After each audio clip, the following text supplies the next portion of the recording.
Good evening, everyone. Welcome. Thank you so much for being here. Welcome, welcome. It's my first time to Moose Jaw, so happy to be here. Thank you. My name is Amanda Achtman, and I am completely devoted to preventing euthanasia and encouraging hope. And you're all here tonight because, as you know, these issues concern us personally and practically. I travel across Canada and around the world engaging these questions of suffering, death, meaning, and hope. And our situation in Canada is unique. Canada has become the euthanasia capital of the entire world. Euthanasia was legalized 10 years ago. Now, euthanasia accounts for 1 in 20 deaths. So this is really touching us. And your presence here reminds me of how much we need each other to contend with these realities. And that's what we're trying to do as church, as community, to show up for one another and contend with life's difficulties. First, a little bit about what brought me to this point, because sometimes people look at me and think, what is such a young person, relatively speaking, doing focusing on the issue of euthanasia and of death and dying?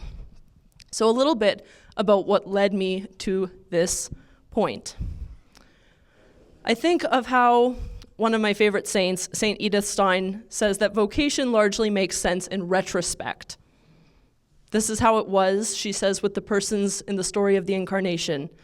Mary and Joseph, Zechariah and Elizabeth, Simeon and Anna, each one of them had behind them a solitary life with God as they were prepared for whatever led to that climax.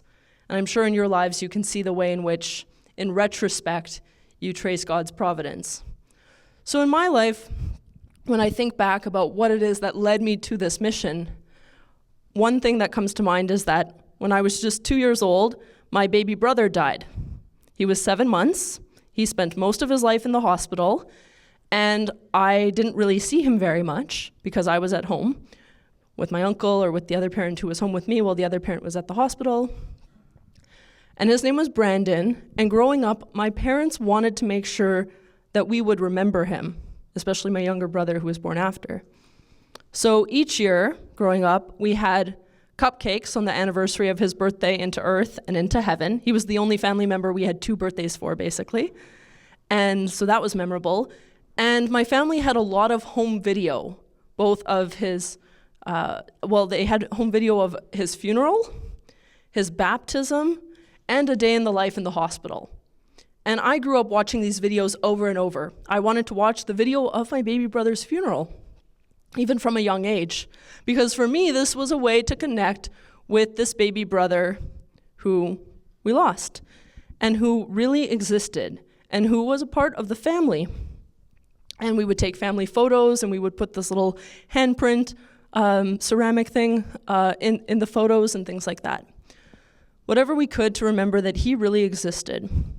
And so through Brandon, I learned that his life had meaning, as each of our lives ultimately do, not only because of what we accomplish, but because of what God does in and through us. The people who come out to the funeral of a baby who never speaks, who doesn't walk. What is the value of a life like this? And I think we can see that when you reflect on the people in your life who have died, if you really reflect on their presence in your life, there's a way in which you continue to grow up with them. You continue to be raised by the influence of their presence in your life.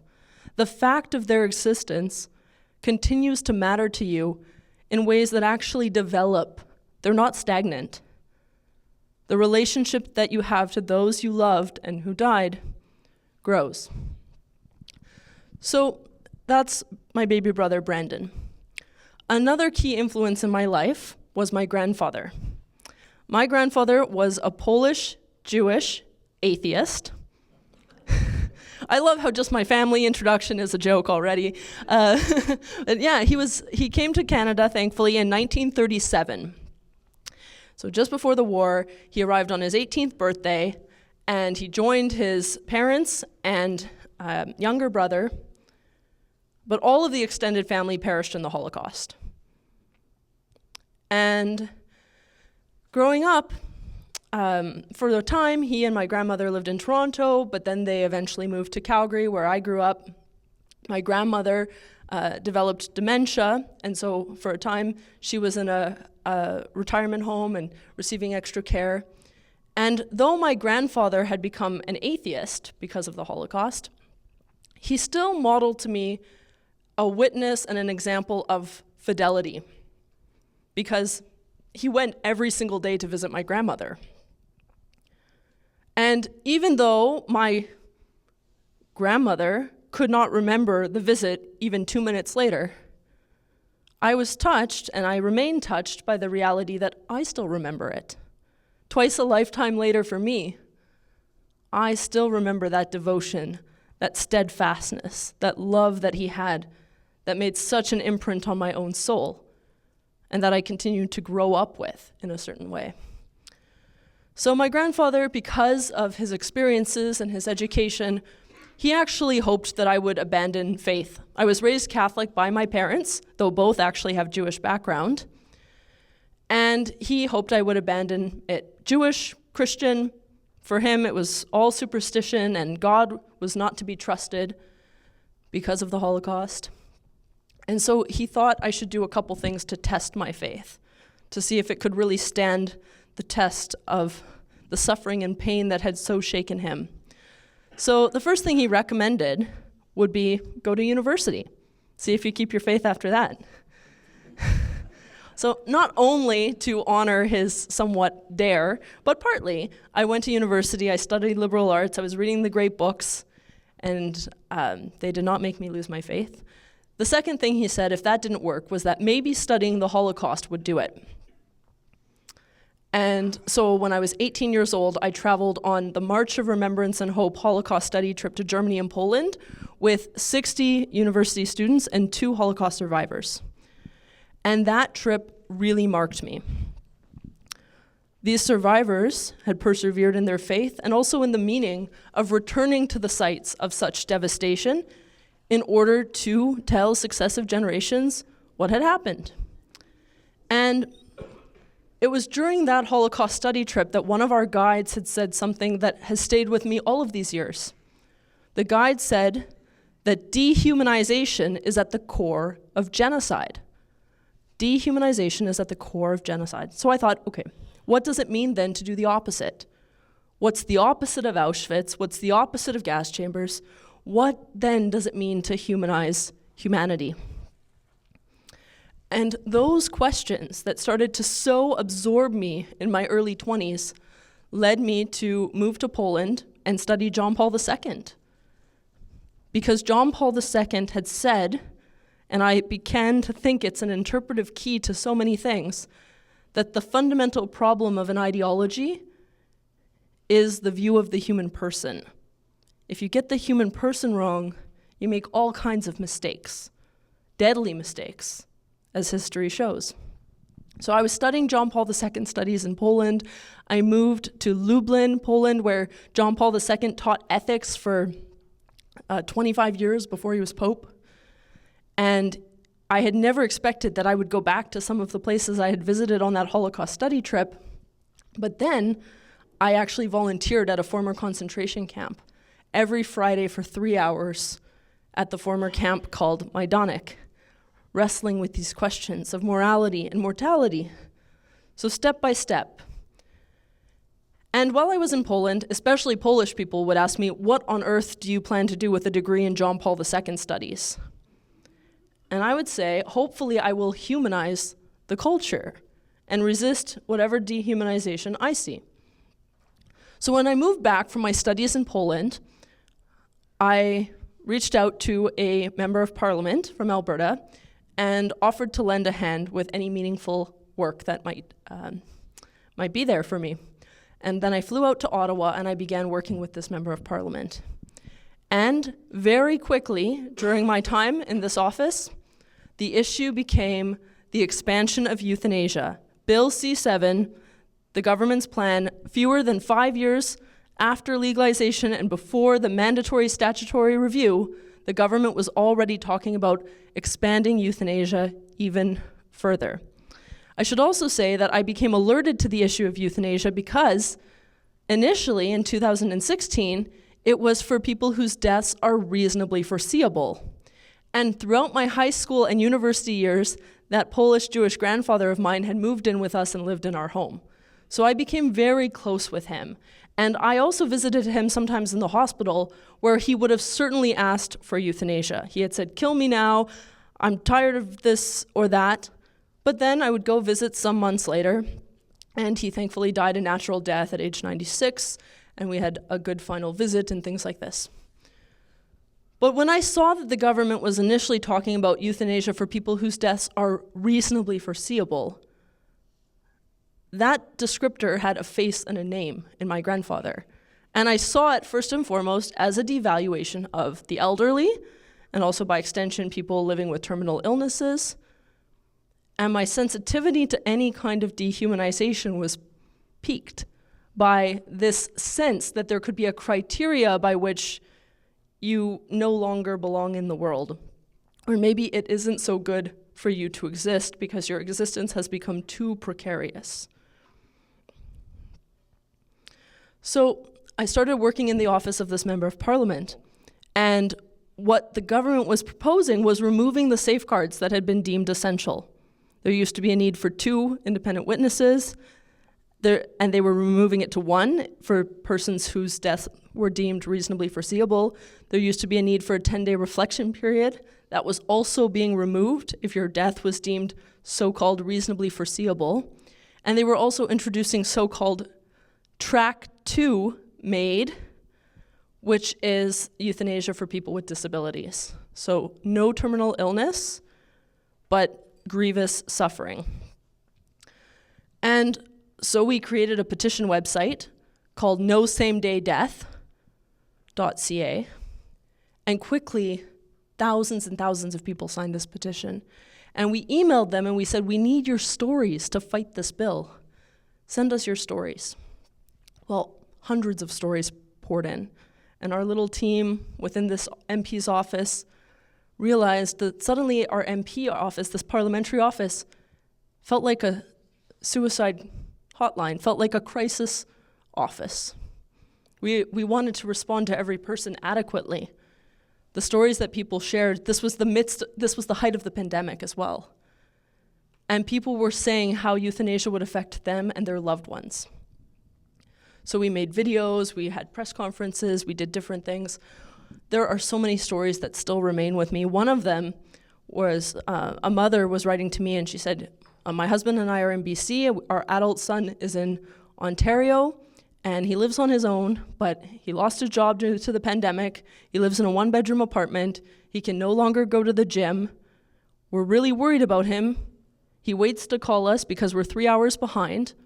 He has gone and checked himself into the emergency room, and we have the feeling it's because he just has the need to talk to people." And there were so many stories like this. Stories of suicide within families, stories of violence and of trauma. And it became clear all of these things that we're contending with, of which euthanasia really struck me as a symptom rather than a solution. Euthanasia struck me really as a symptom more so than a solution.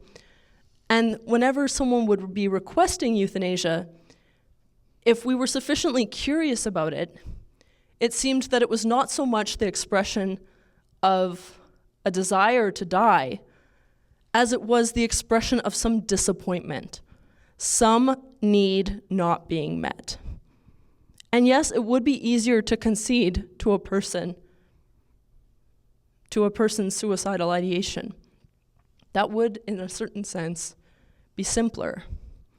But what is always more demanding and more costly in every respect is being so curious about the person as to say, you are worth fighting for, What do we need to know to best take care about you?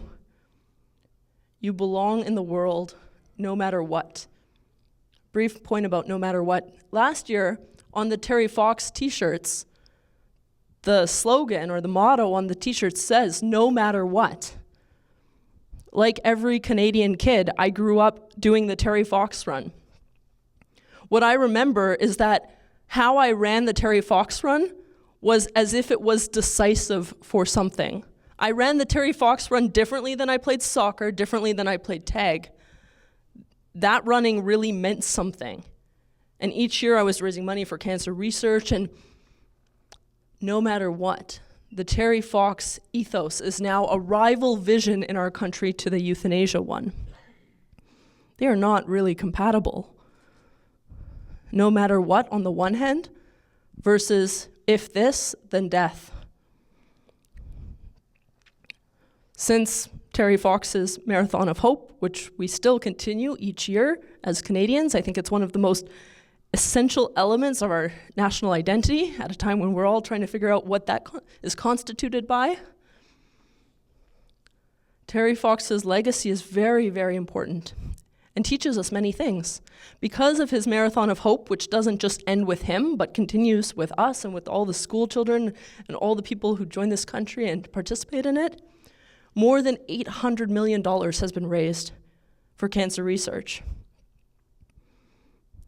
And when people get a diagnosis, like he had, they usually don't need to have their limbs amputated now.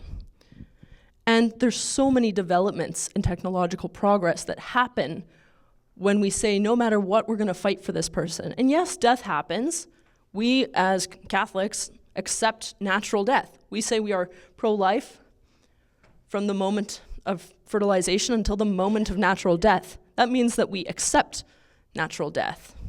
We're not transhumanists. We don't have conceits. We know that we must pass through death in order to enter the life for which we're ultimately made.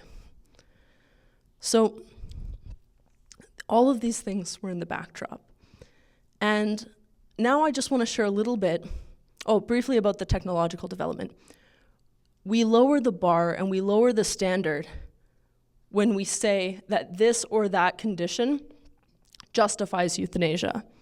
There are two main reasons by which euthanasia is frequently justified. First, it's the person's choice.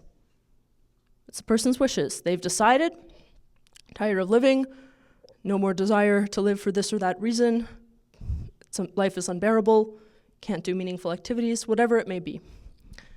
If it's choice, then why don't we stop them like we do with every other form of suicide prevention? If I was struggling with suicidal ideation, I would most assuredly get suicide prevention because I'm young, and because I look healthy, and because I look like I have my whole life ahead of me. And yet we say to certain people, you don't deserve suicide prevention, you deserve suicide assistance because of your age, because of your condition. No, every person deserves suicide prevention. A good friend of mine named Taylor, who lives with cerebral palsy, and she lives independently, she has a career, she finished university. Eventually, she got pretty sick. And it was over Christmas time, and she was in Ottawa, and all her friends were away because people don't stay in Ottawa over Christmas. And she got really sick, and she had to go check herself into the emergency room. And when the doctor came over to see her, she looked at my friend Taylor and said, whatever you have, it's really affecting your breathing. So if it comes to it, you might need oxygen. Is that something you would want? And she's like, yeah, I would. And then the same person followed it up with, are you sure? And my friend Taylor says, apparently I must have qualified for an end to my life right there. I know it must have looked bad. I was a single woman, alone, tired, disabled, and really sick. But in the end, I had pneumonia, I got over it, I was released from the hospital, and I'm back to my life. But how was I looked at? And who else would get asked that question in that situation? So eventually, we actually made a video of her story and released it through the politician's account, and this was part of the advocacy.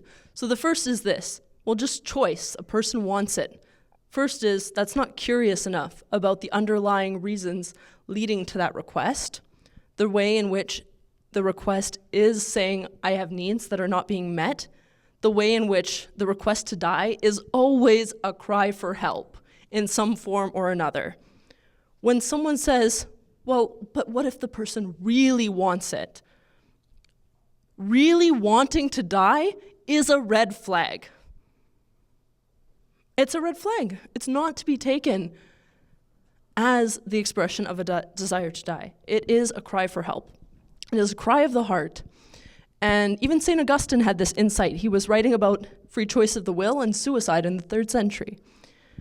And Augustine talks about how people who say that they desire not to exist anymore, it's not what they want. They don't desire non-being. You can't want non-existence in this way. No, people who purport to want to die desire certain goods. And I was curious about that when I was in my early 20s and I started doing research. Was it true? Sue Rodriguez, Gloria Taylor, I went and I read the court cases. Did they want to cease to be? No, they wanted autonomy, control, privacy, dignity. All of these are goods of human life. And there are other ways to satisfy these. And death is not, providing death, intentionally ending a life is not one of them. So that's one choice. The other would be that there's a certain kind of condition that legitimately justifies death. So ALS, for example, terminal cancer. These are some of the leading underlying physical conditions why people request euthanasia. But suppose that 9 out of 10 people opt for euthanasia when they have ALS. How free is the 10th person not to? Are they really free? It's a bit like children with Down syndrome. If 9 out of 10 children with Down syndrome are aborted, that one stands out in a certain way. And I think we've got to be attentive to this. How free is someone when they are told you fit the criterion for death in your country? You qualify. I listen to many disabled activists who say, MAID is the first thing I'm eligible for. MAID is the only thing the government is telling me I qualify for. That's not okay. And I was just reading here about some of the reasons why people locally have chosen MAID. The healthcare wait times. We ought not settle for this. This is not good enough. And if people are choosing euthanasia because they can't bear to wait any longer, this doesn't make our health system better. This doesn't make our community stronger. This is conceding and capitulating in a way that only makes us suffer more. We have a lot of work to do, and the status quo is not tenable. But conceding and capitulating to death in this way, through hastening it, is not the way. It's not going to cut it. When I think about it, we have so many mental health crises, so much addiction, so much loneliness, so much grief. And I'm looking out and wondering, what is actually on offer? What's the proposal? It's got to be better than death. What do you have to offer me? Is what people are asking. And too often, Canadians in our niceness and in our politeness are not mounting the fight for ourselves and for those we love sufficiently. So why are people choosing euthanasia? I think it's very important to understand the euthanasia temptation and the attraction. Partly in Canada, I think we're seeing a kind of glamorization of it. Initially, and we can all remember it, euthanasia was presented as something exceptional. Even more than routine, it has become idealized and romanticized. Every 3 days, the CBC has a new story about how great this MAID death is. Obituaries, sometimes half of the obituary is about MAID. Sometimes I read self-authored obituaries announcing that they will be euthanized on an incoming date. Obituaries are not supposed to start with the words, "Hello, everybody." And yet, I've read obituaries that start exactly like that. This is why these issues interest me. This is not just about death. This is about life, how we live with each other, with our suffering, how we're looked at. What is the gaze toward you in a euthanasia society? Euthanasia is exactly the opposite of love. Why? How? Because love says, it's good that you exist. I want you to be. You belong in the world. And euthanasia sends exactly the opposite message. Maybe you are better off dead. That's the title of an award-winning documentary by a disability advocate in the UK. Better off dead, ? Maybe you are better off dead. Maybe you're really expensive. Maybe you don't belong in the world anymore. Nobody deserves to hear that. And many times Canadians will say, but come on, if they really wanted, who am I to push back? My friend, my aunt, my child. What I would say is mounting resistance to what is essentially mounting resistance to what is essentially a form of suicidal ideation is always an act of love. They may go through with it. People can use their freedom and misuse their freedom, including in ways that will hurt people. But you cannot fail when you decide to mount resistance to what is essentially this suicidal ideation. And you will be remembered and you will be known by that person as having fought for them, having loved them faithfully in the world until the end, which is what we're called to do. So when the government collects data on the kinds of suffering that lead people to request euthanasia, what do you think the main reasons are? Kinds of suffering, why people ask for MAID? Loneliness, chronic pain, desperation. What else? Hopelessness, okay. Loss of autonomy, lack of medical care. Yeah. Don't want to be a burden, yeah. Anything else? Okay. Those are all on the list, but according to the government's data, year after year, the number one kind of suffering, according to people's own admission, that leads them to request euthanasia is the loss of ability to engage in meaningful life activities. Loss of ability to engage in meaningful life activities. Do we ever lose the ability? Can we lose the ability to have any more meaningful activities? It's an important question.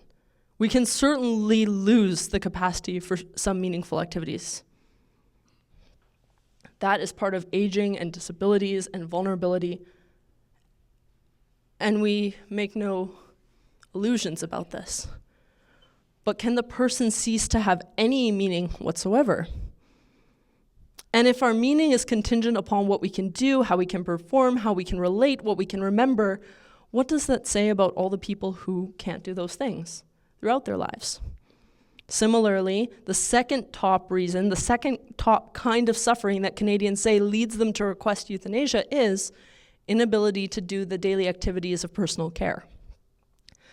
Many people will say, the day that someone has to help me go to the bathroom, I want to die. What does that say to everyone who lives with that need throughout their lives? You cannot make these judgments about the value of life without them having a social consequence.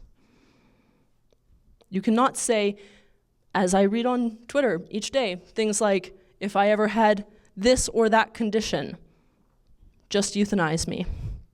You cannot say that without it desecrating and devaluing everyone for whom that is a descriptor of them.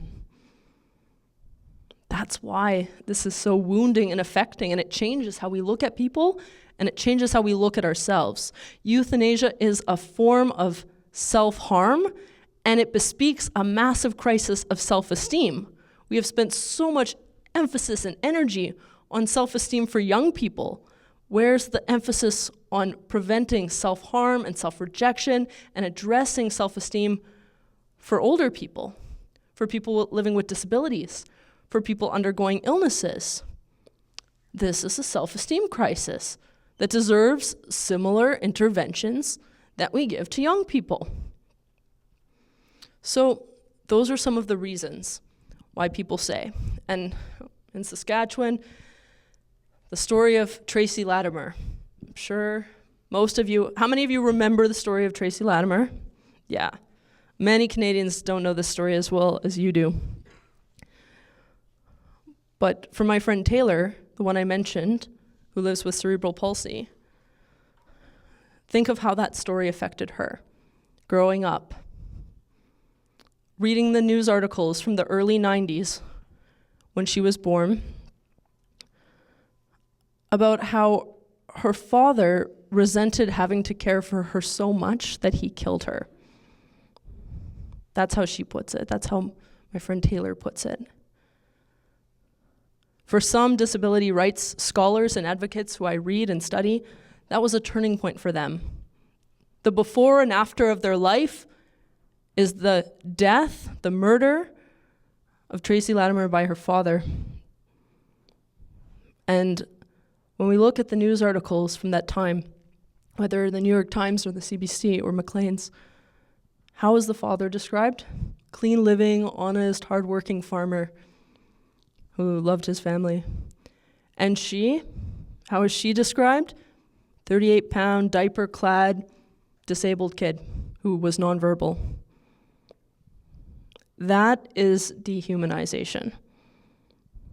And there is a connection between the devaluation of any life on those with disabilities, on the elderly. We belong to each other, we're connected. These are not separate events and separate incidents. That, according to all the disability scholars I'm reading, marked a turning point toward the euthanasia society we have today. This is our Canadian history too. There's Terry Fox and there's Tracy Latimer, and we have a lot to contend with in our country. And what story are we going to tell by our own lives? I also read the memoirs of euthanasia doctors, and I try and speak to people as much as they are willing who vehemently disagree with me about this. I want to have those conversations, and I want to be informed by those perspectives. So I read a book by one of the most notorious euthanasia doctors in Canada. Many times I get asked the question, how can euthanasia exist in the medical profession? Isn't it the complete violation of the Hippocratic Oath, which says do no harm? Well, this euthanasia doctor, she actually addresses this point directly. She says medicine had always been about do no harm, but I didn't see MAID as harm. I didn't even see it as killing the person. The underlying illness was doing that. I saw it as help. Killing is helping. And the complete inversion of the moral principle enables her to do this. She also tells some stories in her memoir. It's a very expansive life history woven with the stories of the various patients she's killed over the years. And she talks about when she was 13 years old, this is one anecdote among many in her book. When she was 13 years old, her parents went through a very, very messy divorce. And it was the worst time in her life for it. And she describes going into high school and needing to write a paragraph introducing herself and feeling like she didn't even know what to say about who she is. And then she had a step-sibling kind of move in, and he was very aggressive toward her, and it was just awful. She suffered a lot. This is one thing she shares. There are many others. But what she says next, she says, the way that I had to compartmentalize due to my parents' divorce enables me to compartmentalize such that I can do MAID. One expression of hurt connected to this hurtful practice. And so euthanasia, in addition to being a symptom, also betrays the wounds and the pain and the disorder in our culture. It also, as I said, as a form of self-harm, often sought out of a desire for control and autonomy, is not too dissimilar from other forms of self-harm, whereby a person seeks basically to put into control an out-of-control situation. Anorexia and bulimia, not usually about weight, but about control. Drugs and addictions, often about trying to regain some control. Cutting, this is all an attempt to control an out-of-control situation, to have some degree of mastery when life has become unbearable. And the mechanism and the accounts of people choosing this bear something in common. And again, we belong to each other. This touches us deeply. And I have great compassion for the doctors who are in this, though it's so evil and detrimental, it's devastating, but it is an expression of woundedness. And all people deserve accompaniment and friendship to rehabilitate the moral sense concerning these topics. And many people who support or acquiesce to someone's decision, they think they're doing the right thing. They think that honoring wishes is paramount. But there's something greater than honoring a person's wishes. Honoring their life. Sometimes you push back. Sometimes you don't agree. And I think of this beautiful phrase in Pope Francis's thought. He talks about affectionate pressure. We all have people in our life who, thank God, have applied some affectionate pressure on us. It's the affectionate pressure of when you're sick and you don't want to see anyone, but they're going to come and they're going to leave some food on your doorstep. It's the affectionate pressure of insisting that person who has not come out of their house for 3 months because they're bereaved, I'm going to go insist on visiting. We need this application of affectionate pressure more and more. So, yeah, a little bit about why those doctors are choosing it, why people are acquiescing, the underlying motivations that lead to these requests, and why are we against it? What's wrong with ending life, especially if it's close to coming to an end? Well, there are a few different angles at which we could look at this. One of them is that it involves a person killing another person, which is not great. What it does to that person's soul, what it does to the victim. But that's not the primary reason. I think we should focus our attention on the dying person, him or herself. The dying person deserves a real death. And euthanasia is kind of death for a social media age that wants things to look sanitized, that wants to be performative, that wants to do away with anything that is unreal. We're not made for this. And euthanasia shatters any meaning of keeping vigil. Yes, if you don't schedule the death, the person might die at a random time that you're not anticipating. That's okay. But when we reduce dying to a quarter of an hour interval and schedule it like a legal appointment or a coffee appointment, we remove the keeping vigil that that person deserves. The dying person deserves what has been called the solitary and authentic grandeur of dying their real death. It does something to you mentally if you know that you are dying at a specific time. And especially if others are concurring with that decision and then causing it. Think about what that does psychologically versus the surrendering to death that happens when we die naturally. It's a completely different mechanism existentially. We deserve to undergo our deaths, not to have them inflicted on us. I was taking an Uber in Ottawa, and I truly tell everyone I meet that when they ask me what I do for work, that I prevent euthanasia and I encourage hope. So he asked me, what do you do for work? And I said, to the Uber driver, I prevent euthanasia and I encourage hope. Then he said, well, my dad had MAID. It hasn't even been 1 year. And I said, I'm sorry to hear that. Would you like to talk about it? And he said, I would actually. He said, my father was actually an ideal candidate for MAID. He had stage 4 terminal cancer. He was in a lot of pain. He said he wanted it. My mother supported it. My brothers agreed. And it was set to happen in our living room at home. So everything looked good. But then this Uber driver told me, it is the most effed up thing in the world, though, when you know that your father is going to die in 7 days, then 5 days, then 3 days, then in 15 minutes. And you're completely powerless, and you're a bystander. Then he said one more thing that came to him just in this conversation. He said, before my father's MAID, he had gone to the hospital and asked whether he had been at the hospital and asked whether there was a chance that he might make it to Christmas. And the doctor said, well, there is a chance you could make it to Christmas, but if you do, it won't be a Christmas with you that your family would want to remember. So he had MAID before Christmas. That is coercion. That is a push. That is also dehumanization. So the Uber driver, we were coming to my destination.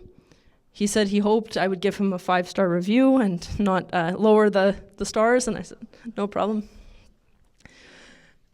And then he said, well, thank you for listening because I've never talked about this before with anyone. 11 months, these kinds of experiences. You have these experiences. We all do as Canadians. This is the kind of stuff we're carrying. And I could have just as easily not had that conversation if not for creating the opening by saying the words. Sometimes you just say the words, cancer, ALS, dying, hospitals, and you see how it opens up an entire horizon for sharing, for what is actually compassion. I love this definition of compassion, that compassion is a communion in suffering of those who love. And when we're honest with ourselves, when people really bear their vulnerability, when they really confide their weakness in that sacred trust, there's no substitute for it. And we would not have wanted to miss it. And we don't want to just make life for social media. We want to live real lives and die real deaths. Otherwise, we're deprived. Otherwise, I actually think that my generation is stunted and not able to grow up properly. I love this African-American writer who says that, James Baldwin, he says, those who do not learn how to suffer can never grow up, can never discover who and what they are. You don't have to go looking for suffering. Enough is as good as a feast, he says. But if you don't learn how to suffer, you don't grow up. How much we are short-circuiting opportunities to love. There was a man I was visiting in his 50s who was dying of cancer in palliative care, really toward the last days of his life.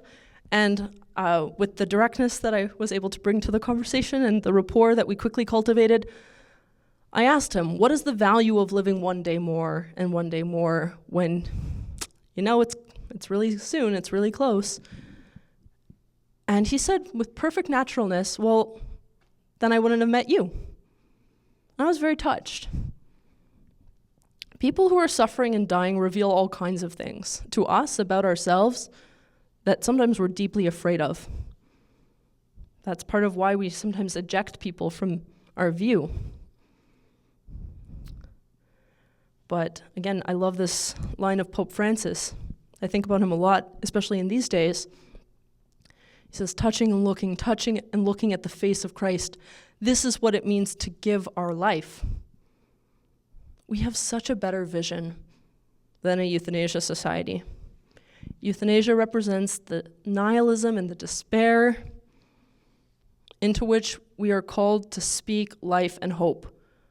Not to flee, not to be afraid of engaging these issues, of walking with people, of asking questions of one another. It's painful, it's real, But ultimately, we have a better proposal than death. We have something so much more beautiful and so much more attractive. So with all of this, I realize I've presented a lot. I propose that we take a few minutes, discuss at tables, take a break, and then we will come back for some Q&A. Sound good? Okay. Okay, thank you. So this comment is in reference to a Respect for Life dinner with Angelina Ireland held last year in Moose Jaw. Angelina Ireland is with the Delta Hospice Society, the society that has basically been expropriated because of not allowing euthanasia in their facility that they owned. And so yes, and the comment is about the actual drugs used in ending a person's life, and what we really don't know about the toll that it has on the dying person, because as another friend and spokesperson puts it, the dead don't talk. And we don't know what's going on interiorly and internally, and while the drugs, the paralytic and the sort of like all the sedatives and all this stuff to make it seem peaceful, really are for the bystander. They're not for the dying person. And so we don't know what it's doing to the organs and to the reality for the dying person, him or herself. And that should also give us a lot of humility about this very unnatural way of dying being presented as so peaceful and so compassionate when it really may not be. And I will raise the point that earlier this month, for the first time in many years, a certain U.S. state did capital punishment for a prisoner. And the prisoner was given the option of 3 means of death: electrocution, firing squad, or lethal injection. And he chose firing squad because of what has happened previously to the prisoners who had been killed by lethal injection.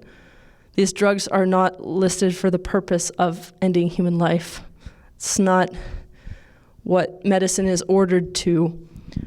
So it's really not medicine, it's not scientific. I even heard from a paramedic here in Saskatchewan who told me that he had been called to a botched maid. What does a paramedic do when he's called to? Is he going to be resented if he revives the person? Is he supposed to help complete it? It's just absolutely unthinkable situations that people are now presented with. I was talking to a second-year medical student in BC, and he said yesterday in medical school, the cadaver I was working with had been a MAID recipient. And so that struck him as a bit weird. And now I'm hearing from lawyers all across the country that people are wanting to put MAID in their healthcare plans, in their end-of-life plans, and to anticipate it. And right now, Quebec is defying the federal criminal code by allowing euthanasia by advance request. As soon as you get a diagnosis of Alzheimer's in Quebec, you can say, if and when I reach such and such a threshold, euthanize me. That person is then incapable of consent. If we will euthanize people incapable of consent, and that's the precedent, what does that mean for others? And also, what message does that send about dementia? And how much more terrifying it makes an already scary diagnosis. So, some comments. Thank you for that. And yeah, we have a lot more to learn about the effect. In fact, Alicia Duncan, one of the Duncan sisters whose mother, Donna, was euthanized, I think she may be one of the first to actually have the autopsy of her mother made death, because very often we don't have the bodies of those who die by MAID, and but for her mother, it is being investigated what really happened physically to her. Yeah, great question. So the question is, to what extent can drug companies, can pressure be put on drug companies to limit the supply of drugs that are used for a lethal purpose? And it's a great question, and some people are looking into that. And again, when we make the case that that medicine is for health, then we might be able to get there in remedying some of these things. And that reminds me of a young doctor I know who is in a very fraught climate in part of our country, where most of his colleagues are very zealous about MAID, and he decided to say to them, needing to kind of justify himself, he said, as soon as you can show me how MAID promotes the health of my patient, I will do it cheerfully. But if you can't, I won't. And so far that's stuck. Okay, the economic expedience of MAID. Good question and good topic. So in 2021, the government, the Parliamentary Budget Officer put out a document, you can search this, Parliamentary Budget Office, 2021, total cost savings estimated through MAID. And it's probably an underestimate, but the government has been calculating savings. And of course, we are the most expensive in our last days of life, and we have the most complex medical needs, for which probably we have been paying taxes all our lives to hope to have adequately addressed. And so yeah, it's a huge motivator on the part of governments. And I think, unfortunately, we can also look at the way in which the economic factor is a part in families. Many years ago, I went to a Dying with Dignity event, and I used to say I'd drink their coffee, but not their Kool-Aid at these things. And I met a woman there, and this was long even before euthanasia had become legal, and she said, well, I think that my children would like my money, and so I should get to decide when to die and what to do with it. She was afraid of not having anything to leave them if she wasted away, unable to remember them and whittling away the inheritance on her own care. There could be pressure from the children. It's a kind of give me my share of the inheritance right away, and so the parent has to die for that to happen. And we don't talk about that a lot, and it's not always the animating reason. I don't always think it's so sinister as this, but it certainly is a factor that we got to be attentive to. And someone, a disability advocate who I follow on social media, just posted a contrast of two rooms, and she said, this is the room for an ordinary patient.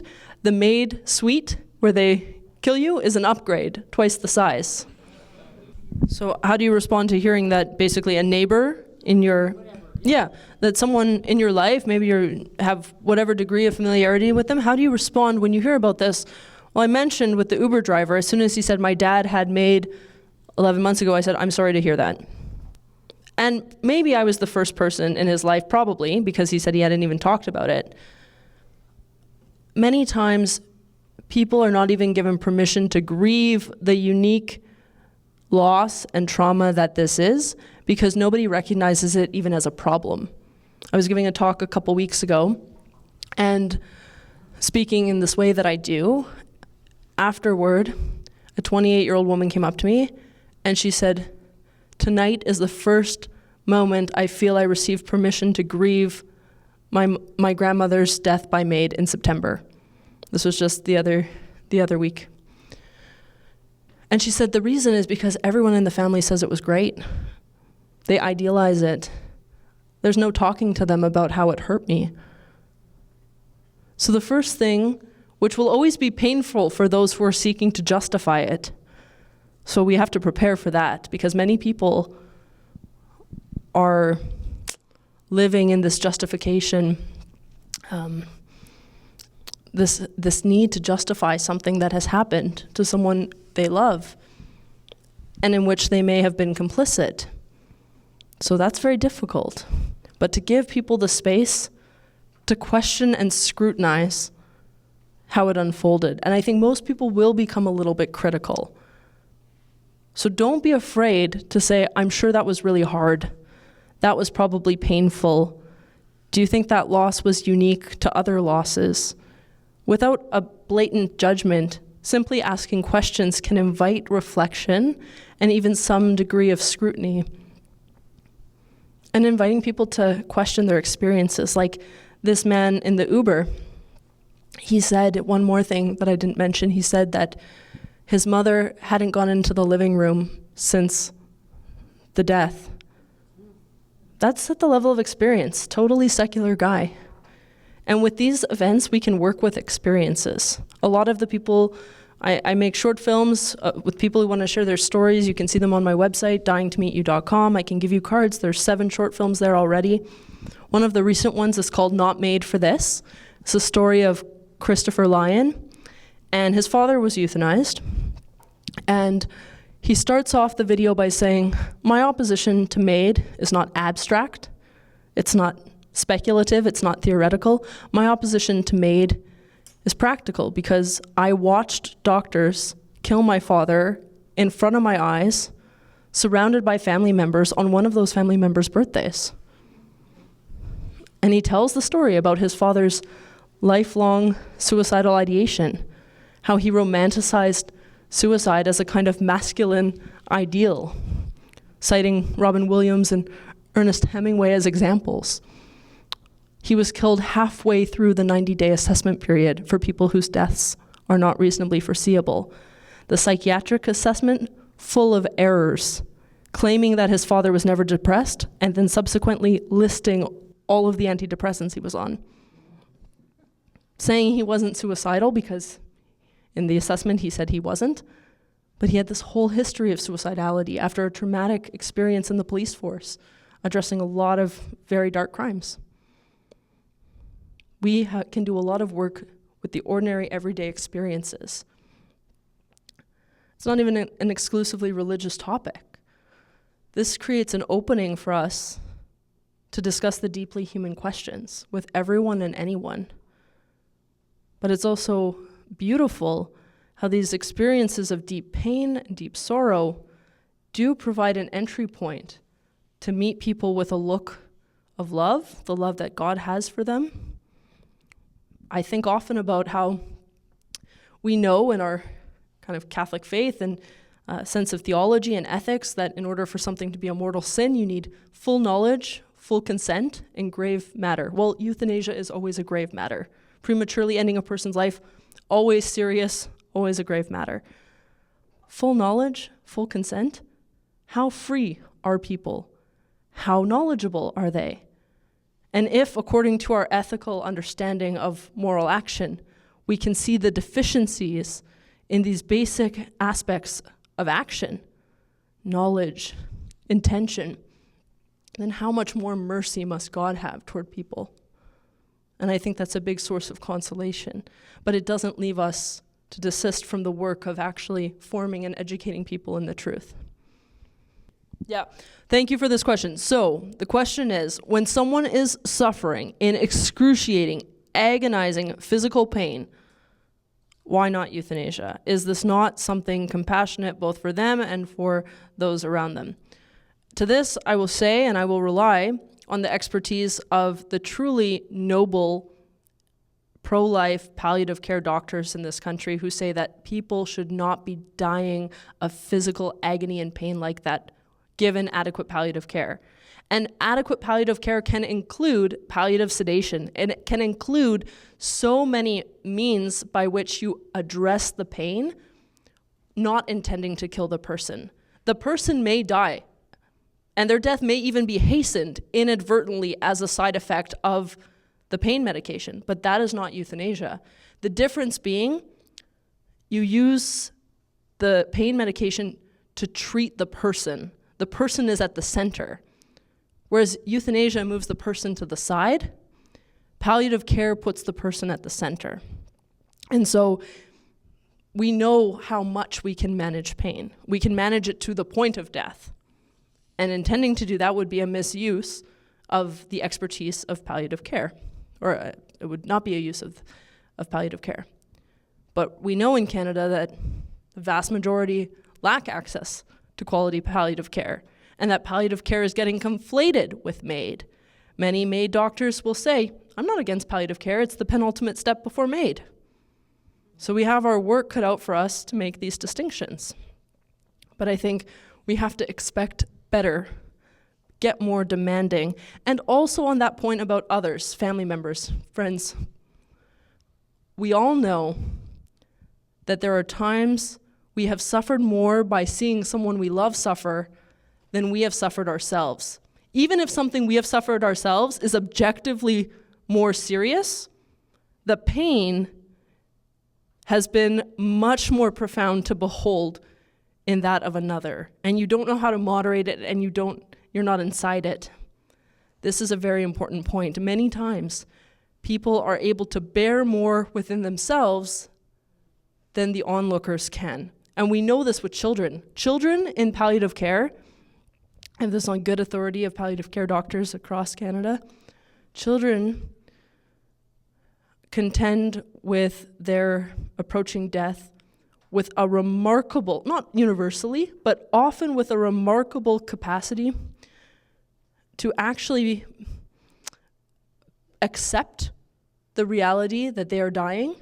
And the greatest fear and agony is, what about my brothers and sisters, and what about mom and dad? Kids worry a lot, especially about mom and dad, more than their own pain. All of this is revealing. All of this is worth talking about. And when we're curious, we get a little bit more to the bottom of it. How much do young people know about MAID? Are young people being educated about it? I will say that I'm hearing more and more from grandchildren whose grandparents have been euthanized. This is becoming a point of entry into the knowledge that euthanasia is legal and that it is widespread. I recently visited with a friend of mine who also agreed to be in a video about his story. 38 years old, and some years ago, both his grandmothers were euthanized within 3 months. And his child is named for one of those grandmothers. He says, what do I tell her? When do I tell her? These kinds of questions. So children and grandchildren. And there was an article in the CBC recently saying, here's how you talk to your kids and grandkids about MAID. Here's the government has funded a children's activity book about MAID. This is what gets federal funding. There's an attempt to normalize and desensitize. People have written children's books. People are trying to propose that this is a good experience for children. It's not. It's so traumatic.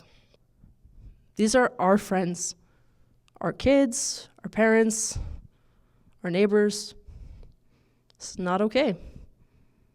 And as long as I'm in this country and as long as I'm alive, I want to dedicate myself to preventing this. It is so important because it's not just one issue, it's every issue.